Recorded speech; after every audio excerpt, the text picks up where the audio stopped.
안녕하세요. 야구야구 김영준입니다. 류현진 선수가 토요일 아메리칸리그 승률 1위 양키스를 상대로 시즌 13승에 재도전합니다. 다행히 이번 경기는 홈 경기입니다. 류현진 선수는 올 시즌 홈 11경기에서 9승, 평균 자책점 0.82를 기록하고 있는데요. 원정 12경기 성적이 3승 3패, 평균 자책점 2.55인 것과 비교하면 홈 성적이 월등히 좋습니다.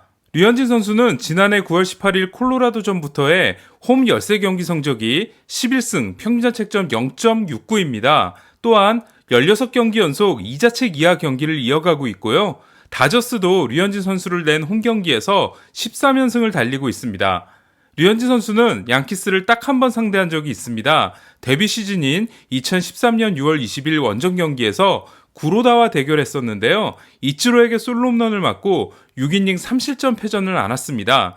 당시 대결한 선수 중 지금도 양키스에 남아있는 선수는 브렛 가드너가 유일합니다. 현재 양키스에 있는 선수들 중에서 류현진 선수는 르메이유를 상대로 17타수 2안타, 메이빈을 상대로 10타수 무안타의 좋은 모습을 보였습니다. 그리고 그레고리오스하고는 5타수 2안타, 가드너와는 3타수 1안타를 기록했습니다. 상대 선발은 좌완 제임스 팩스턴이 될 것 같습니다. 다나카와는 하루 차이로 한일 대결이 무산됐는데요. 팩스턴의 패스볼 평균 구속이 95.5마일로 올 시즌 100이닝 이상을 던진 32명의 좌완 중 블레이크 스넬에 이어 2위인 반면 류현진 선수는 90.5마일로 24위입니다. 참고로 컷쇼는 90.3마일로 좌완 32명 중 28위에 그치고 있습니다. 요즘 류현진 선수에게 문제가 되고 있는 것 중 하나는 득점 지원입니다. 최근 5경기에서 8점을 지원받은 애리조나전을 제외하면 4경기에서 받은 득점 지원이 총 5점에 불과합니다. 팩스턴은 2015년 다저 스타디움 경기에서 6과 3분의 1이닝 5실점에 그친 것이 다저스전의 전부인데요. 하지만 당시 팩스턴은 지금만큼 빠른 공을 던지던 시절이 아니었습니다. 한 가지 흥미로운 건 올 시즌 다저스는 좌완이 던진 95마일 이상 강속구를 상대로 팀 타율 3할 6푼 8리 메이저리그 2위에 올라있다는 겁니다. 제임스 팩스턴은 캐나다 밴쿠버 출신인데요. 2009년 토론토에 1라운드 지명을 받을 때까지만 해도 캐나다 팀에 입단하는 꿈을 이루는 것 같았습니다. 그런데 토론토는 큰 실수를 저지르게 됩니다. 구단 회장이 언론 인터뷰에서 보라스와 계속 협상하고 있다라는 말을 해버린 건데요. 당시는 아마추어 선수가 에이전트를 두는 것이 공식적으로는 금지되어 있었기 때문에 계약 위반이 되고 맙니다. 자격을 박탈당한 팩스턴은 드래프트 재수를 해야 됐고 이듬해 4라운드 지명을 받고 두 번째로 좋아했던 팀인 시애틀에 입단하게 됩니다. 그리고 2017년 팔의 각도를 자신에 맞게 낮추면서 지금의 9위를 가지게 됐습니다. 팩스턴과 관련돼 재밌는 이야기가 하나 있습니다. 지난 겨울 시애틀에서 양키스로 옮긴 팩스턴은 첫 3경기에서 부진한 모습을 보이는데요. 구단 식당에서 식사를 하고 있는데 벨트란이 자기 앞에 앉더라는 겁니다. 그러더니 커브 그립이 2루 주자에게 노출되고 있으니 조심하라는 말을 하더라는 거죠. 비로소 팩스턴은 커브를 던질 때마다 왜 자꾸 맞는지에 대한 이유를 알게 됐는데요. 이에 대한 수정을 한 후 2경기에서 8이닝 12K 무실점과 6이닝 12K 무실점을 기록하게 됩니다. 벨트란은 2017년 다저스가 월드시리즈를 우승하지 못한 이유 중 하나였는데요.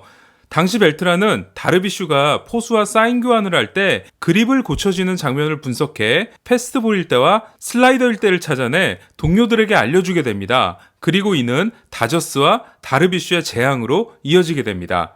휴스턴에서 월드시리즈 우승을 차지하고 은퇴한 벨트란은 현재 양키스 브라이언 캐시먼 단장의 스페셜 어드바이저로 있는데요. 어쩌면 지금도 포스트 시즌에서 만날 수 있는 투수들을 분석하고 있을지도 모릅니다.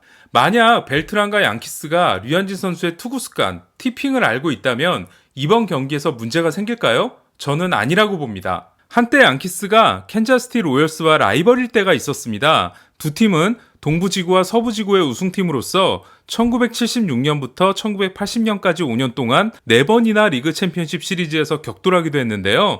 1983년 캔자스시티의 간판 선수인 조지 브렛은 양키스 마무리 구스 고시지를 상대로 9회 초 역전 투런 홈런을 날리게 됩니다. 그런데 양키스 빌리 마틴 감독이 걸어나와 브렛의 방망이에 파인타르가 규정보다 넓게 발라져 있다고 항의를 했고 심판은 이를 받아들여 홈런을 취소해버립니다. 이에 브렛이 분노를 참지 못하고 그라운드로 뛰쳐나오는 일이 발생합니다. 당시 양키스는 이 사실을 스프링 캠프부터 알고 있다가 결정적인 순간에 써먹은 거였는데요.